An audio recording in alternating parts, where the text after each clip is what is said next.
عرض ادب و احترام خدمت همه شما دوستان عزیز، دوستانی که واقعا تو این چند وقت ما رو همراهی میکنن و حمایتمون میکنن. امروز یه قسمت مهمی از این هلیکوپتری میخوایم انجام بدیم، قسمت برقشه که امروز کلی کار داریم، کلی اتفاقات خوبی میخوایم داخل این هلیکوپتر رقم بخوره. همراهمون باشید و مثل همیشه ممنونم که حمایت میکنید، به خصوص توی چند وقت اساتید خیلی مهم و خیلی کار درستی که نظرات خیلی بسیار کاربردی و مفیدی رو به ما اعلام میکنن. انشالله بتونیم توی این قسمت به یه سری کامنت ها هم پاسخ بدیم. همراهمون باشید با اوس محمود. سلام، خسته نباشید. چه بودی برام اوس محمود؟ صفحه آلات دقیق، همون صفحه یه کیلومتر شمار و کلیده ها و استارت و سیمکش آوردیم براتون نصب کنیم. حرفی ندارم، زودتر بریم، پس با ما همراه باشید. خب دوستان، اول از همه این چوب 3 میله راحت تا میشه. این هم صفحه کیلومتر خود پیژو 405 که ما فعلا در این قسمت آمپر بنزین، آب و دور موتور نیاز داریم با چراغچک و چراغ روغن و چراغ شارژ دینام. صفحه قسمت کیلومتر شمارش روی این کار اصلا استفاده نمیشه، تو قسمت های هوایی دقیقا فرق میکنه. یه سوال ازتون بپرسم استاد محمود، کلا خیلی پژو 450 دوست دارید؟ من دیگه 20 سال با این سرکله زدم، از 10-12 سالی که ایران خودرو بودم اینا، کلا کارم پژو بوده. یعنی شما در این قسمت هم نور پردازیشو انجام میدید هم سیستمایی مثلا برقیشو؟ نور پردازی فقط خود صفحه آلات دقیق، ولی داریم بازن که چند تا لامپ باید آخر کار نصب بشه، بالا زود آخر ملک و 2 تا هم این بغل. خب پس اینا رو الان باید سرهم کنید؟ بله، اینو بیر ما به این حالت با خب میخواید اوس محمود، چون خیلی از مخاطبا گفتن که آقا این قسمتایی که میخواید مونتاژ کنید و اگه میشه با جزئیات به ما نشون بدید، بریم رو حالت پای ثابت که ببینن قشنگ چیکار میکنید شما. هیچ مشکل نداره. آقا بروز، نظر شما چیه؟ خب باش.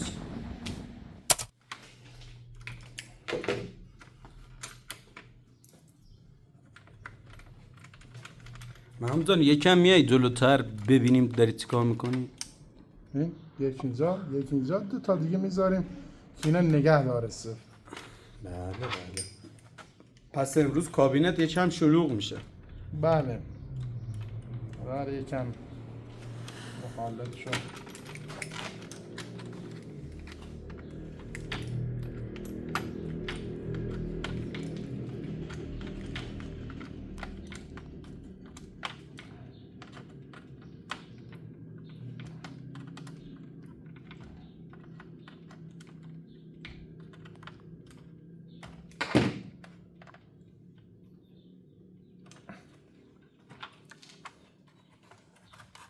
خوب صفر شد.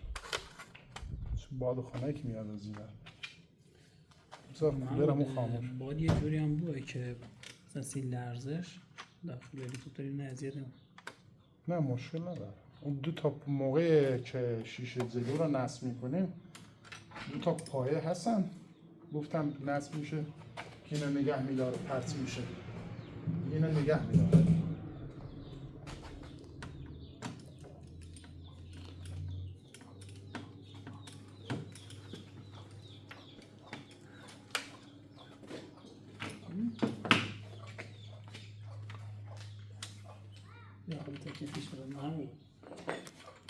هیچ بچه ما داره اذیت میکنه. بذار من ببینم چشه. برو شما میتونی اینا سفتش. آقا محمود بله.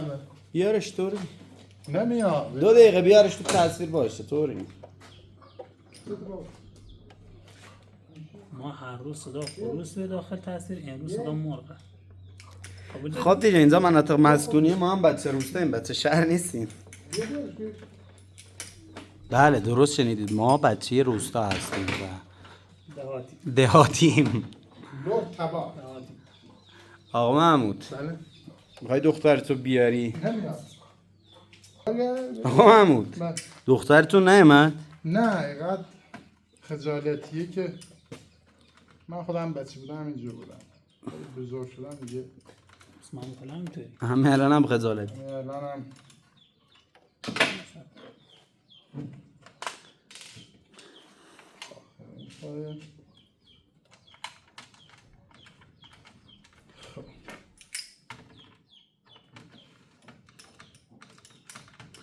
آقا محمود میتونستید شما مثلا خودتون یه حالا مانیتور کیلومتری یا چیزی بسازید یا خودم نمیتونم واقعا کار من نیست درست من خودم کارم برقم هست ولی نه ولی یه صفحه اومدن کلا دیجیتال دیگه یعنی اقربه این نیست شده اون گرون قیمته یعنی واقعا واسه ما نمیرسه دیجیتال دیگه همه چی داره حالا شما برنامه‌ریزی رو بهش میدی و مثلا آمپر آب اینا بعد دیگه خودش کار میکنه خب حالا دوستان این اگه ما انتخاب کردیم این مخصوص این ماشین انتخاب کردیم شاید شما بخواید موتور دیگه استفاده کنید اون دیگه بحثش فرق میکنه بعدش یه شیشه میاد باز روی این که فعلا خریداری نکردیم این دو تا پایه هم برش میخوره یه شیشه میاد که خاکی چیزی بعد نفوذ نکنه زیر این هم دیگه بی حالت در اومده سفت خب این از دوستان عزیز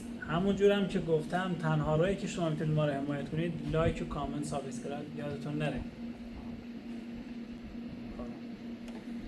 دروغ میگه یعنی لایکمون نکنم واقعا نیاز به حمایتتون داریم واقعا نیاز داریم آقا محمود شما مستحق حمایتید درست میشه شما آقا دارن نزدیک 20 قسمت من اینو گفتم حمایت کنید یه بوس ممنون خودش هم به زبونم ممنون میشم ما رو حمایت کنید. خب این هم از جعبه فیوزه که بازم مخصوص پژو الان فرق نمیکنه هر بخواید بندازید چند تا فیوز خورده قسمت برق اصلیشی که وصل شده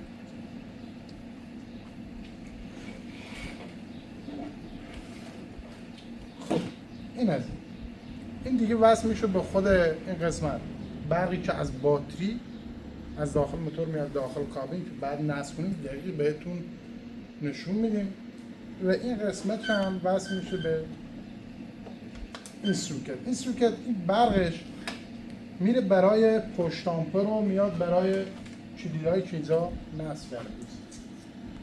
خب اینا ما اگه سیمکشی از قبل براتون نذاشیم که مونتاژ بشه خب به خاطری که مال هر موتوری فرق میکنه چیز خاصی هم نداره ما چند تا بر گرفتیم برای این کلیدا و کلید شاسی استارت کلید اولیه گذاشتیم برای قطع کنه استارت که قطع باشه زمانی که پایین باشه اصلا استارت نمیخوره این از این بعدی میشه برای برق خود صفحه آلاتمون بعدی میشه برق روشنایی خود صفحه آمپرمون این دوتا رو هم بعدا گذاشتیم برای برقای نورپردازی جلو و چند تا راهنمای چشمک زن که گفتیم حدود 4 تا هستن چی؟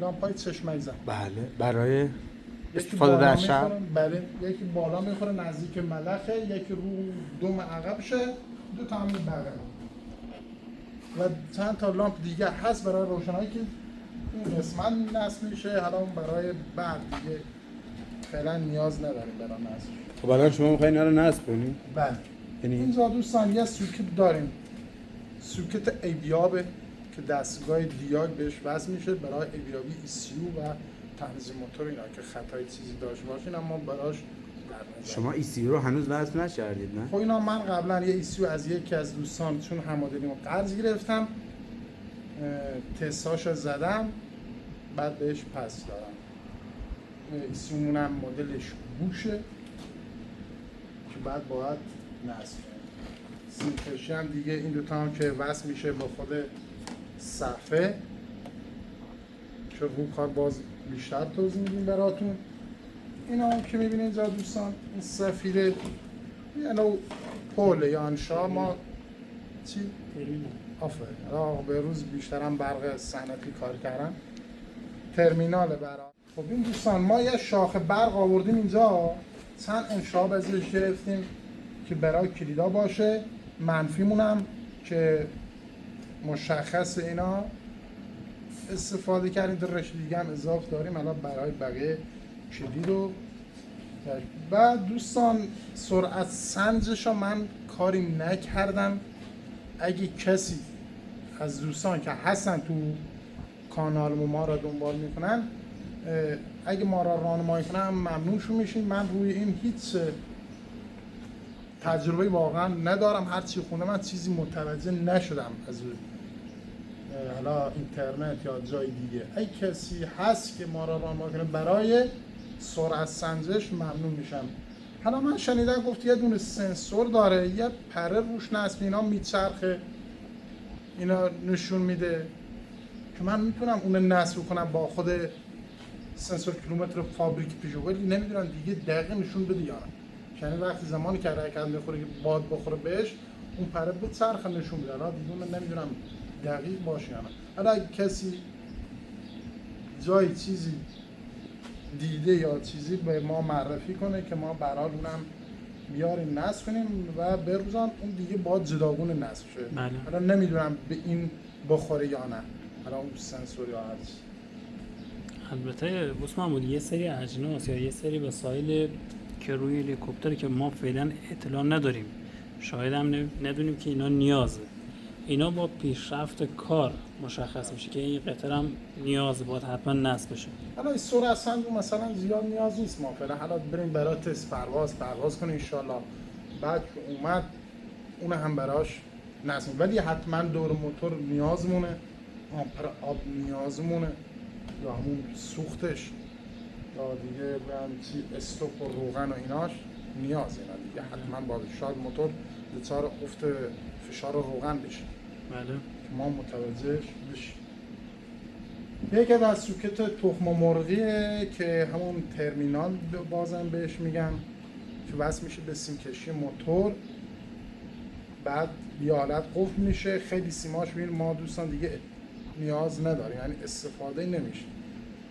بعد دیگه تنها سیمایی که استفاده میشه همینایی که بهتون گفتم و یه شاخش هم میره برای سیستم خنک‌کاری رادیال که همون فنه. ساعت بریم برای نصبش؟ دیگه چیز خاصی نداره، الان بریم رو کار که بخوایم نصب کنیم، اگه چیزی باشه باز بهتون توضیحات بیشتری میدیم. خب دوستان توضیحات اصلی و محمود دادن، فقط مونده سیم کشی و کارهای نصبش رو ما بریم انجام بدیم. این سیم کشی همونجوری که گفته مقدارش آماده بوده مال خود پژو. یه سری کارا مثل قطعات رو ما خودمون ساختیم، کارشون رو انجام دادیم. همونجوری که گفتم مثل سری قسمت قبلی ما از قبل کارا رو انجام دادیم، زیاد وقت نگیره.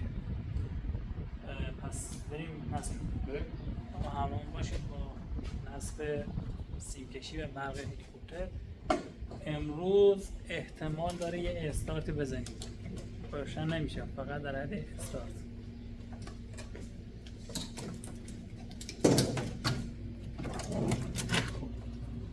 استاد بهروز بله. میخوایی داشت من بذارم رو اصلا بیا همشو خودت بگیرش، بیا بله.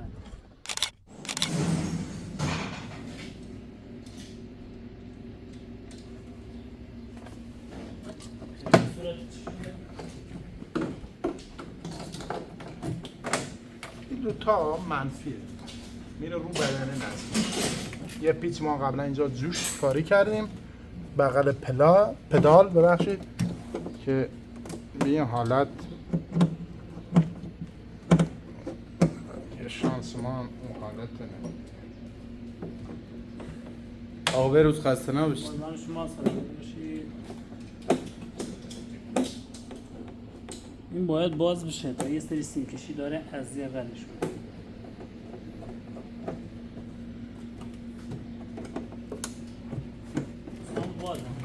بازه خوب بسه همینجوری نگهش داری یه لحظه ببخشید.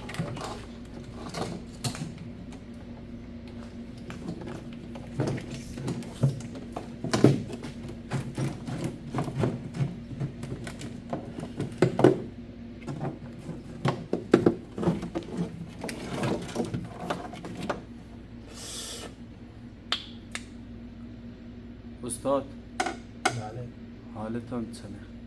قربانه سب کن فعلا نبندش چی شده؟ لحظه باید این از اون زیر رد بشه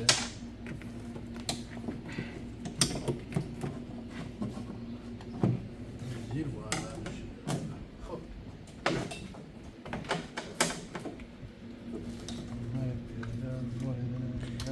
خب دوستان عزیز، تا اینکه آقا محمود بخواد سیستم برقیش رو درست اجرا کنه خدمتتون عرض کنم که حالا خیلی از دوستان گفته بودن که ملخ بالا رو چیکار کردید. خب بچه‌ها ملخ بالا نیاز به این داره که ما به جای ملخ عقب که از آلومینیوم استفاده شده خیلی بهتر که بتونیم از فیبر کربن استفاده کنیم. حالا تا ببینیم تجهیزات و این وسایلش اوکی میشه به زودی اونم نصب میشه و میریم سراغ مراحل پایانی کار.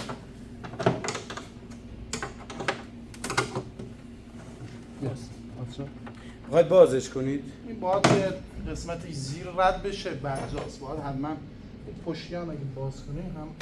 خب پس من میذارم رو حالت پای ثابت که ببینم بچه. خب جعبه فیوزش دوستان همونطور که گفتیم این فیش وصل میشه به این قسمت. حالا تعداد بازم داره جای خالی که بخوایم برق اضافه بگیریم برای جای و چیزی. 2 تا پیچ ما اینجا قبلا طبیعی کردیم براش، پیچ شیشه که به این حالت قرار میگیره. اینم بگیر اینو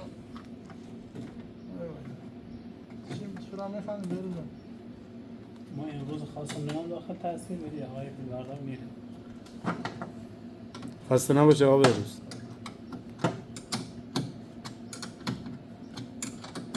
اینو ما بهش میگیم جعبه فیوز کالسکی توی خودروی پژو. حالا بعضیا جعبه فیوزشون رو خود این پنل نصب میشه دیگه، اون بستگی به سلیقه خود طرف داره. خب اینجا بسته شد یه فیش دیگه داره بهتون نگفتن، این مال خود پمپ بنزین و اون شناور بنزینی که نشون میده که از زیر رد میشه میره روی خود پمپ.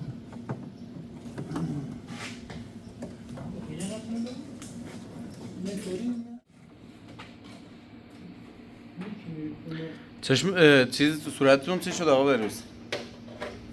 امروز که ما خیلی کلا دوربین رو نگرفتم تنها صافیه. چی شده حالا صورتتون؟ جوش زده. زیادی هرس میخورن جوش میزنن. آقا محمود هم زیاده ارث میخوره موهاش ریخته. من دیگه مغزم از دست. خب آقا بیا. بله بیا.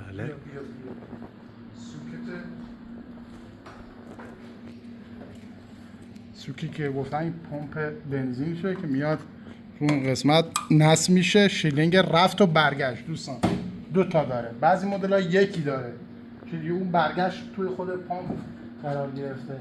خب از اون ور بیا. بله از اون طرف بیا. این 2 تا که مال خود صف آمپرمونه میاد از این قسمت بالا. یه بروش کوچیک اینجا ما زدیم.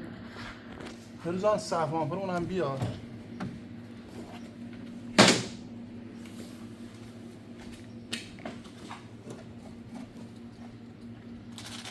پیچ این بیا حالت نه باید به همون حالت باشه. این حالت قرار میگه ببخشید میشه.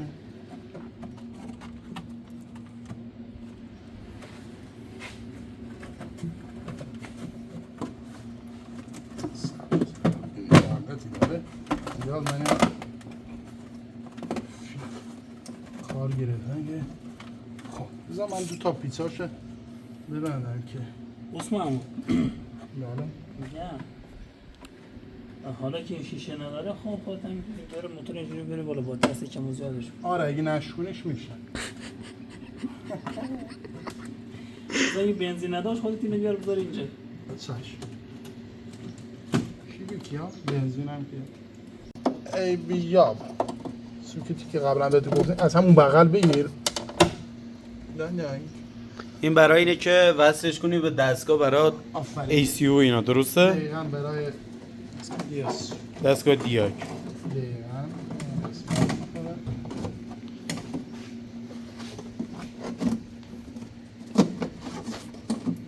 دوستان هر لحظه احتمال آتش سوزیش هم هست، نگران نباشید، چیزی نیست، هیچ مشکلی. استاد محمود زده به سیم آخر. این پیچ من هم کنم. خب این تا اینجا اینو من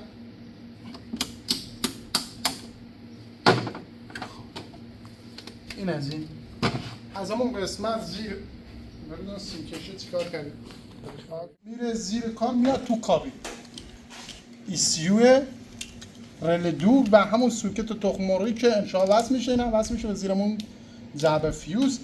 اینم مال سنسور اکسیژنه که فعلا تعبیه نکردیم رو اگزوز، بعدا باید ببندیم. خود فیوز پمپ بنزین از این بالا کفتر میره. از اون ور راحت‌تر میسیم بیای اون ور اول از همه سوک تخم مرغی نصب کنیم.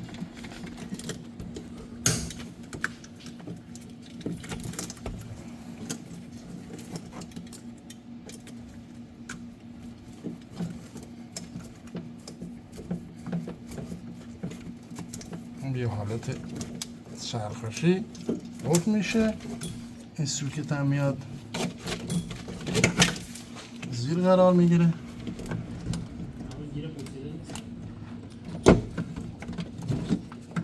بله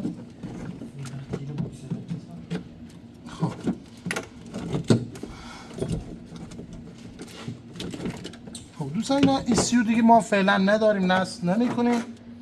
این از این. خب روزان باتری بیار. این برق اصلی از روی خود دینام از این زیر ما ردش می‌کنیم که بره برای کابین.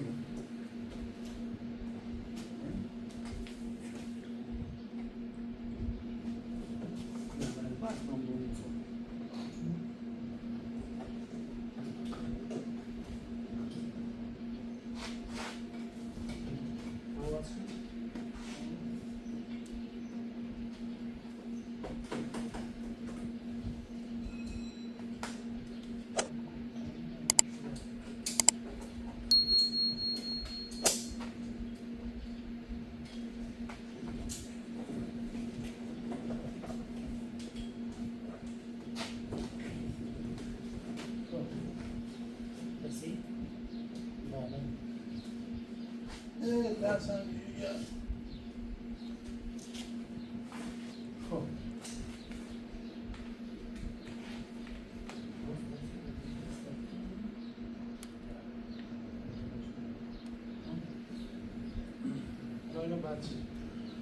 خب این از این بذار من اول یه تست کنم. بچه‌ها بریم سراغ این قسمت. برق دیجیتالش اومده صفحه. ولی الان آمپر بنزین رو نگاه کنید دوستان. من اینو که بزنم یه ذره اومد بالا چون بنزین کم توش. الان چراغ روغن، استوب، دینام و ترمز دستی و آمپر آب که الان فعلا سرد کار نمیکنه. اینم برق خود صفحه‌اش که تو تاریکی مشخصه. حالا این دوتا دیگه فعلا کارایی نداره. این قسمت هم دوستان به پایان رسید. ممنون که حمایتمون میکنید، دنبال میکنید، فیلم ها رو میبینید. به روزم حرفی حدیثی صحبت هیچی، فقط همون که حمایت کنن، لایک، کامنت و سابسکرایب یادتون نره. انشالله تو قسمت بعد اینا اصلاحاتشو میزنیم. خدا نگهدار.